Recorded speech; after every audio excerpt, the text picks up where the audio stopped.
परमात्मा के चरणों में कोटि कोटि वंदन नमन। आप सभी का हार्दिक हार्दिक अभिनंदन।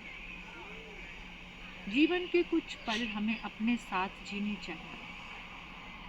हम जितने पल जीते हैं पर पदार्थों के साथ जीते हैं, दूसरों के साथ जीते हैं। खुद के साथ चेक करो, अपने विचारों की रेंज को चेक करो कि हम खुद के साथ कितने पल जीते हैं।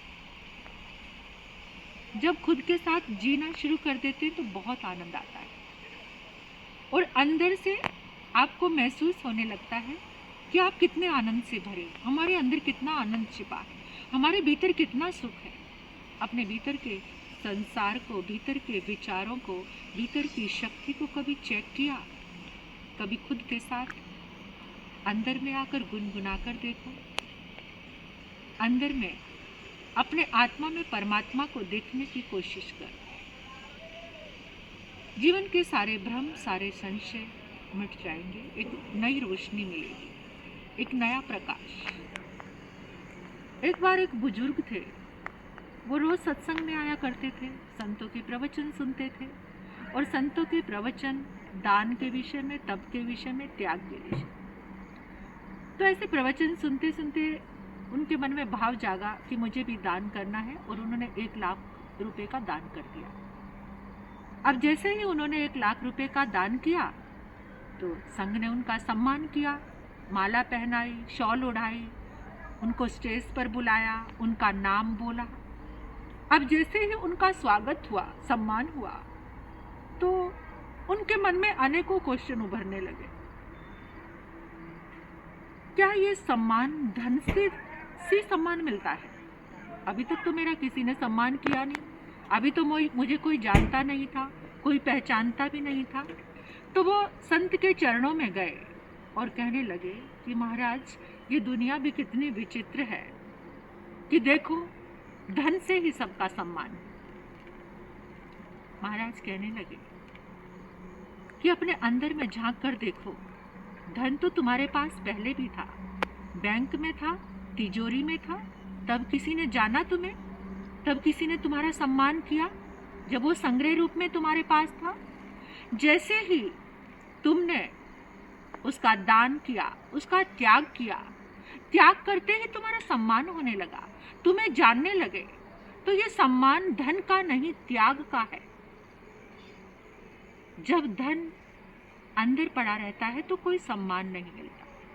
जब जब तुम किसी चीज को त्यागने लगते हो तो अभिनंदन होने लगता है। तो ये अभिनंदन और सम्मान किसका है? तप का है, त्याग का है। जब जब तुम छोड़ने लगते हो तो तुम पहचाने जाने लगते हो। जब तक तुम संग्रह करते हो तुम्हें कोई नहीं जानता। भले ही तुम्हारे कितने बैंक बैलेंस भरे, भले ही तुम्हारी कितनी तिजोरियां भरी, जब जब तुमने त्याग किया तुम्हें सम्मान मिला। ये तो बाहर का सम्मान है, आत्मा का भी अभिनंदन होने लगता है। कई बार कुछ लोग कहते हैं कि दान किसको दें, सुपात्र कुपात्र, उसकी हमें पहचान नहीं है, तो हमारा दिया हुआ व्यर्थ तो नहीं हो जाएगा। ऐसी भावनाएं, ऐसे क्वेश्चंस लोगों के मन में उठने लगते हैं। तो उस समय तुम्हें एक ही बात का ध्यान रखना है कि जो भी जरूरतमंद है, जिसे आवश्यकता है, जो परेशानी में है, तुम्हें उसकी मदद जरूर जरूर करनी चाहिए। कितनी बार आपने सुना होगा ना, शांतिनाथ भगवान, उनके पास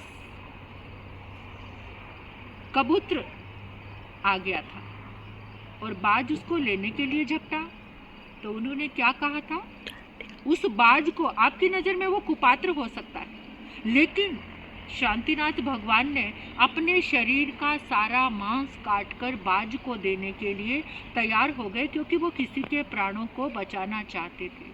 अब आप यहाँ पर देखेंगे पात्र और कुपात्र का वहाँ सारा भेद मिट गया था। तो आपके मन का भाव, हमारा मन का भाव क्या होना चाहिए कि कोई ज़रूरतमंद है, कोई पीड़ा में है, हमें उसकी मदद करनी चाहिए।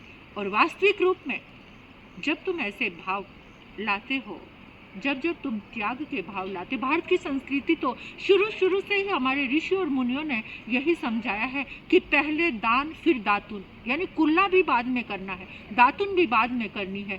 पहले तुम्हें दान करना चाहिए, पहले तुम्हें देना चाहिए। तो इसलिए हम सबकी ये भावना होनी चाहिए देने की।